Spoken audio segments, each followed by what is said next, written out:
Good morning. Ay magluluto tayo ng gatang kalabasa na may halong sitaw. Tapos yung isa sahog ko ay alimasag na maliliit. Ayan. Nakakaumay na kasi yung hipon eh. Try naman natin to.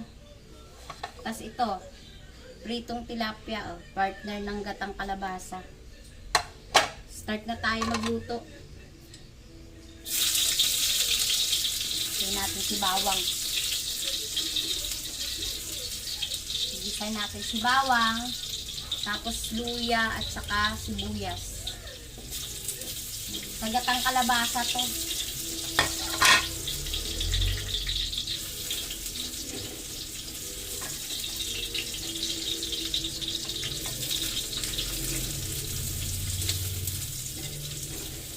Nakakamiss kasi gulay.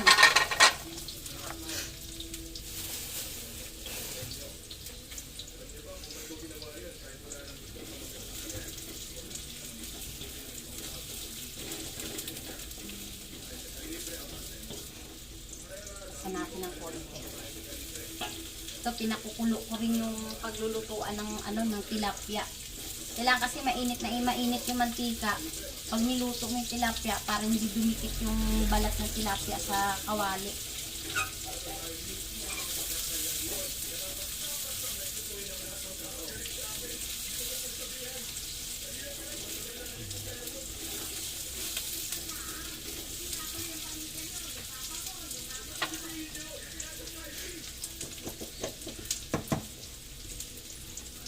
Tapos,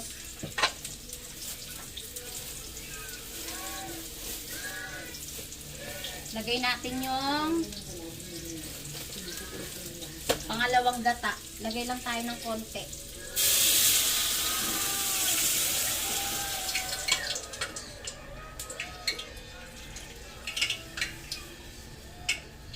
Lagay lang tayo ng konti.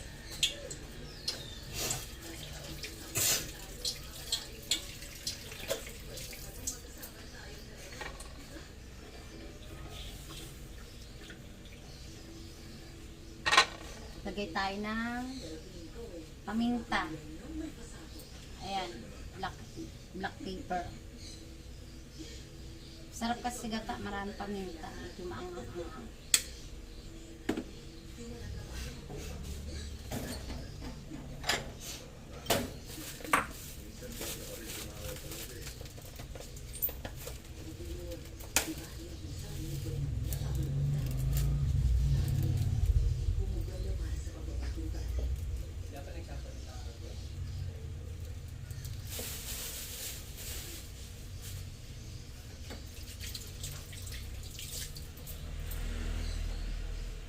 Tapos ito yung gata, yung unang piga. To, unang piga ng gata.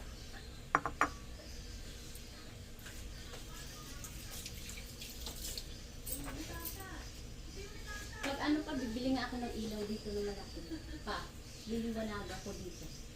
Dilim no? Ano? Punta sa Novo. Meron doon eh. Pakukuluin lang natin to. Yan, malapit na. Nakuha na natin. Susunod ko naman yung tilapia.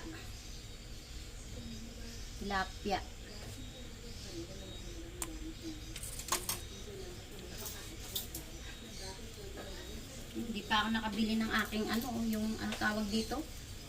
Sipe, tong ba ito? Lalagay ko na yung tilapia.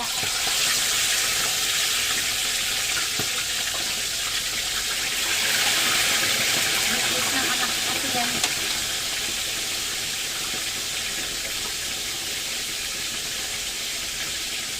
Ayan, kumukulo na. Lalagay na natin yung kalabasa.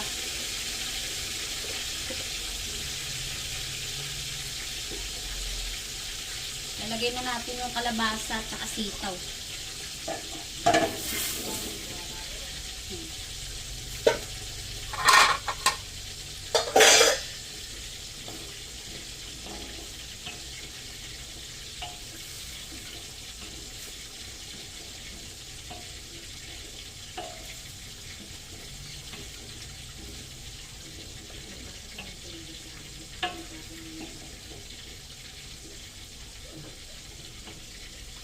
Tapos lagyan natin ng asin, panimpla.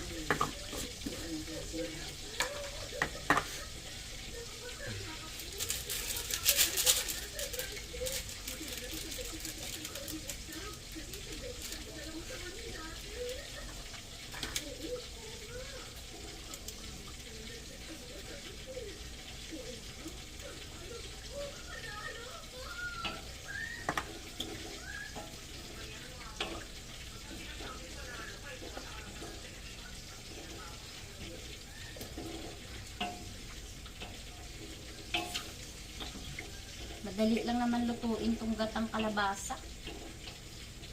Matagal pa nga dito yung prito eh.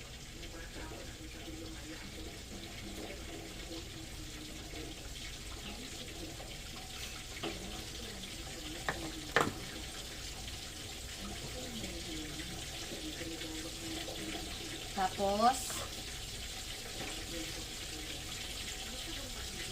ilagay na natin yung alimasag. Habang hilaw pa yung kalabasa, lalagay ko na yung alimasag kasi ang kalabasa madaling maluto.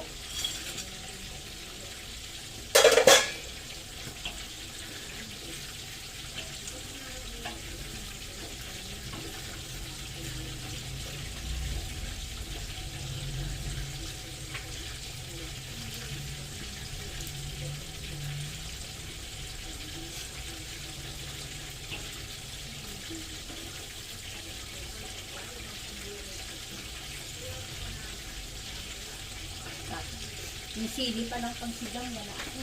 Lang. Baka mayroon pa dito natira sa rep.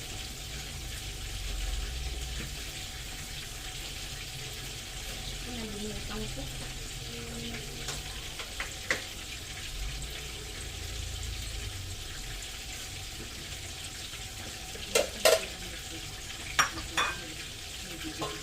Tatakpan ko muna.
Tingnan mo lang anak ko.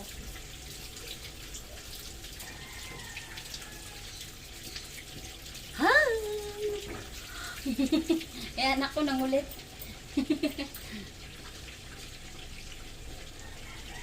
Dapat anak ko ikaw ano nagluluto eh. Lagyan natin pala ng anong sili, ano, siling pang sigang. Yan. Sarap kasi yan eh. Dagdag aroma din yan.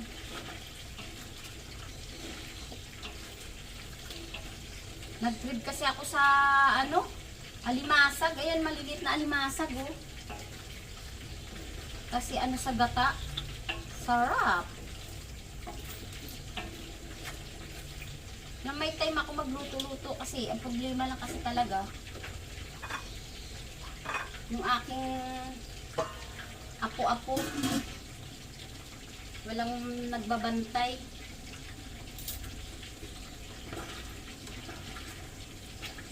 Busy yung kanyang ina, tsaka yung ama. Yung kanyang nanay, busy sa, talaga sa kapihan niya. Ganon din yung tatay. Sa kapihan din.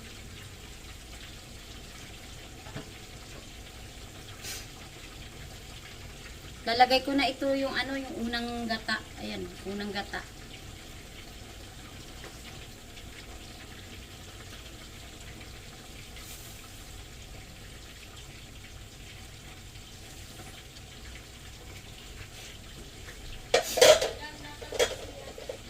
Ha?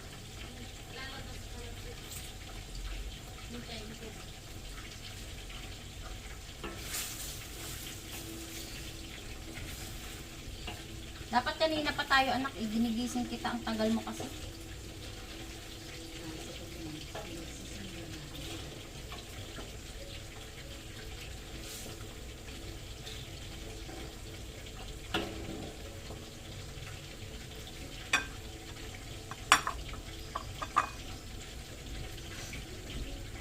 Pan ko muna para kumulo, para lutong-luto yung loob ng alimasag. Kasi hindi ko na biniyak yung alimasag eh. Hindi ko na, baga saan, hindi ko na pinutol. Dahil maliit naman siya, buo na lang ang ginawa ko. Para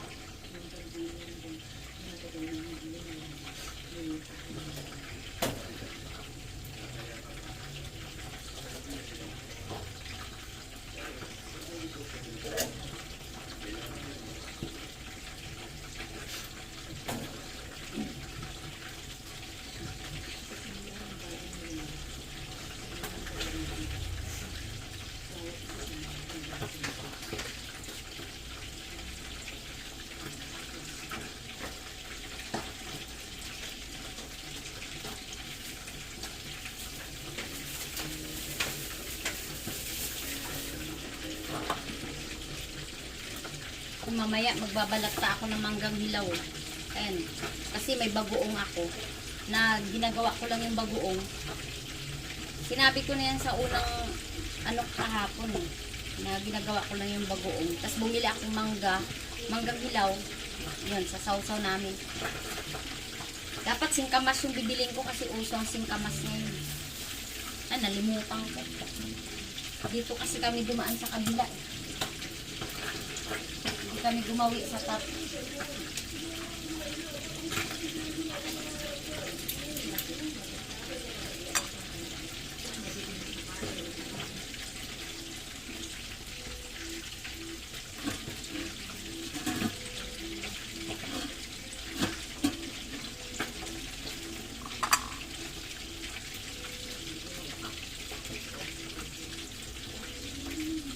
Pag nagluto ka kasi ng ulam, mas nakakatipid ka kasi minsan hanggang hapon na yan.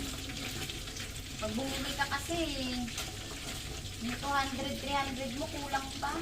Tanghalian lang.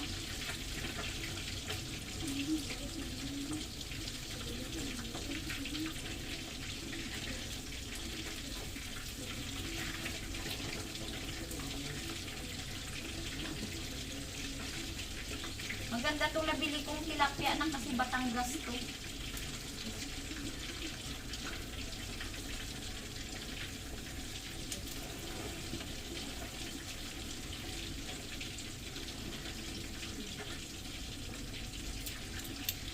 Ay ano? Oo. Batangas mo.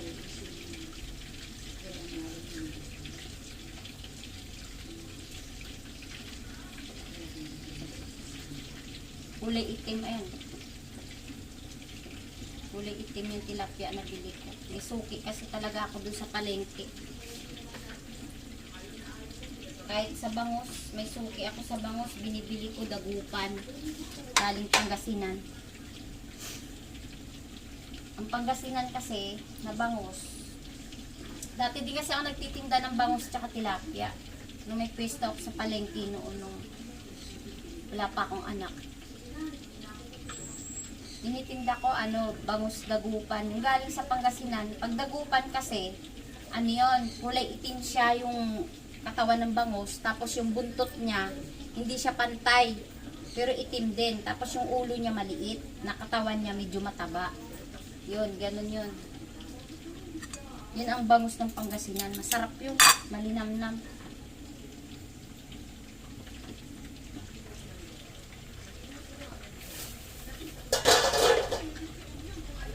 Tagal ko rin nagtinda dyan sa ano, palengke.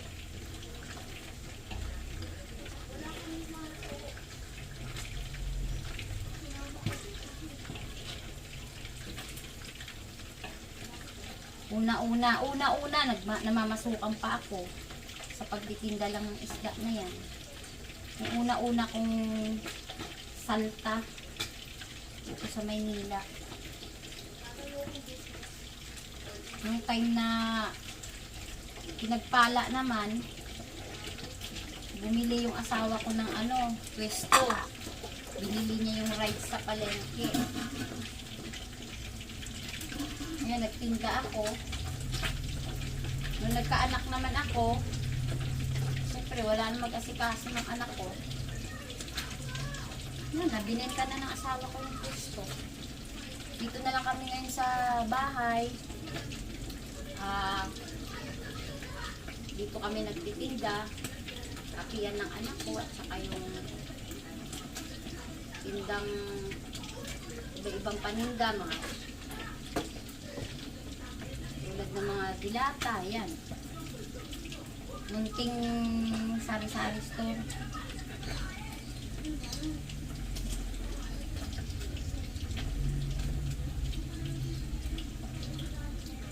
Wala na, pag nagkakaedad ka na, wala na. Iba na yung nararamdaman ng katawan. Gustuhin mo man mag-ano, hindi na rin talaga kaya.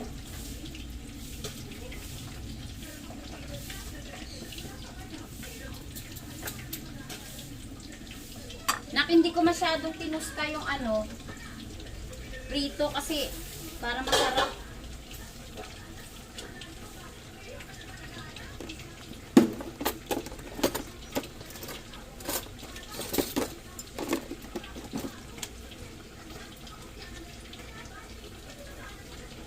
Tikman muna natin.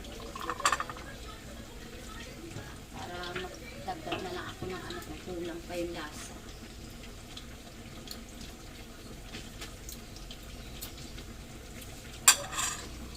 Medyo nakulangan pa ako sa asin.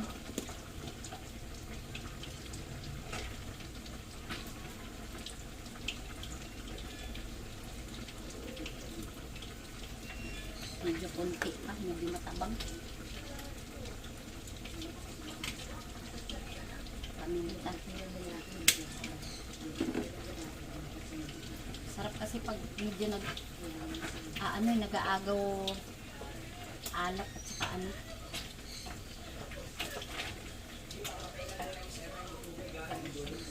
Ha? Sige lang. Sige lang kamo.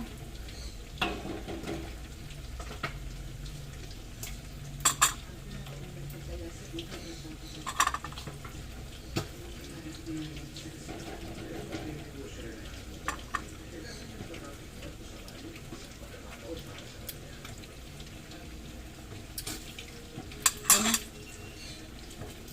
Pakulo na lang ng konti.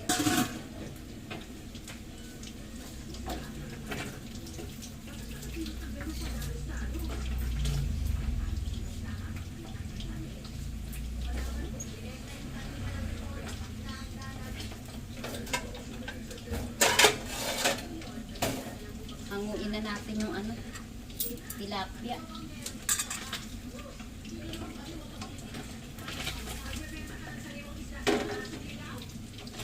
Tay ko muna.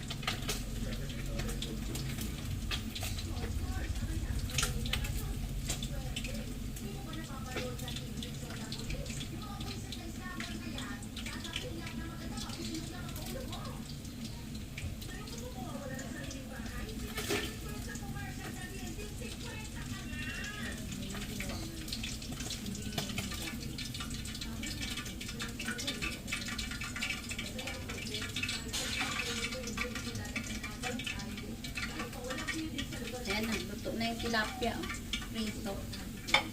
Sunod naman natin ulit yung dalawa.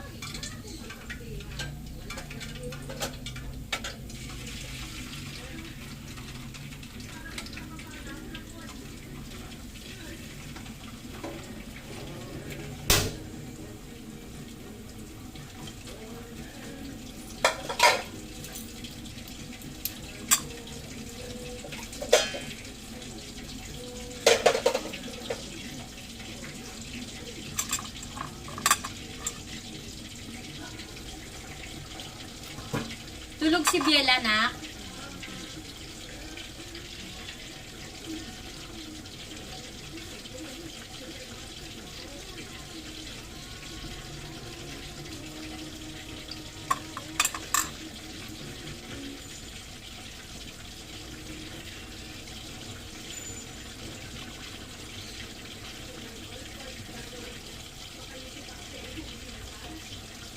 Ang paluto na.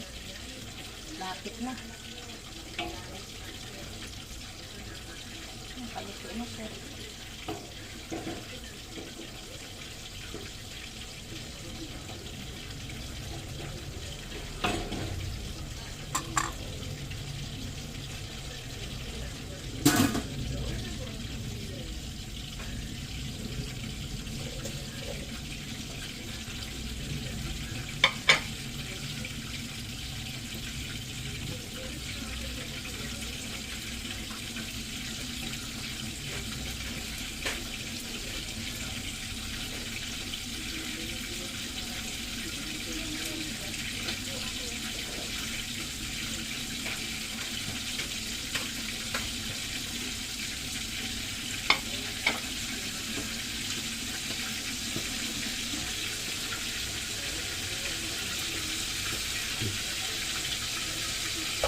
Luto na yung ating kalabasa.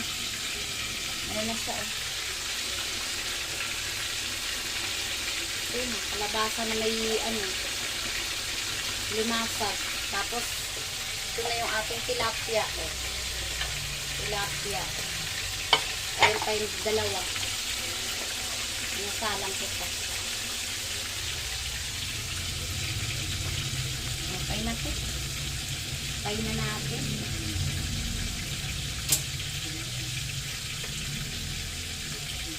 Lalagay na natin sa lamesa.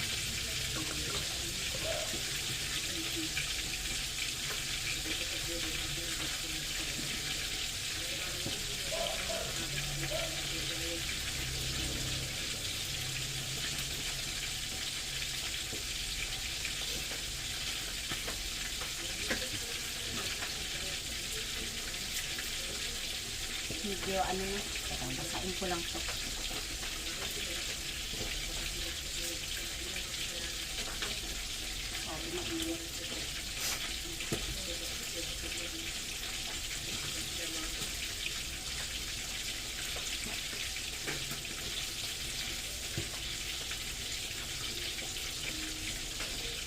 Nilipat ko na doon sa lamesa. Luto na kasi. Ayan, luto na siya.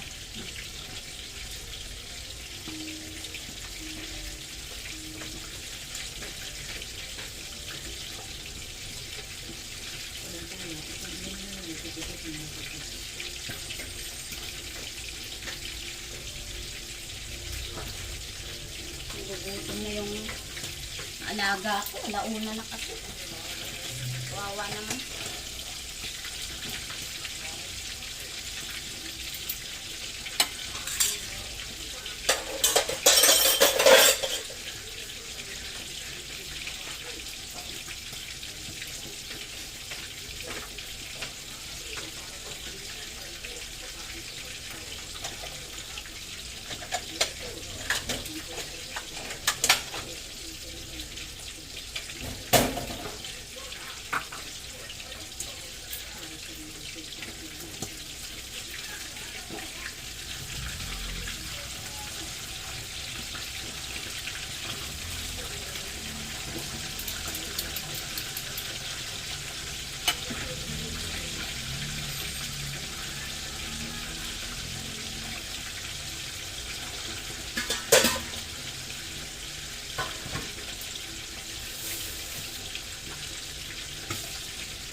Kain na kayo na. Isingin mo si Dito na. Ay, thank you Lord. Natapos din. Ito naman isusunod ko. Yung manggang hilaw yan. Susunod ko naman yan, babalatan ko. Tapos din. Kakain na yung mga ano ko. Ito naman, hugasin ko. Bababad muna natin yan. Mamaya na lang natin hugasan.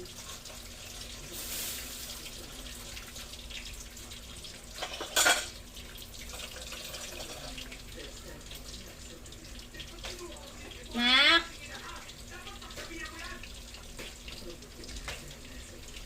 Hanggang dito na lang po yung aking pagbablog. See you tomorrow again. Thank you very much. Ayun yung anak ko, sisingit pa oh. Sisingit pa, bye.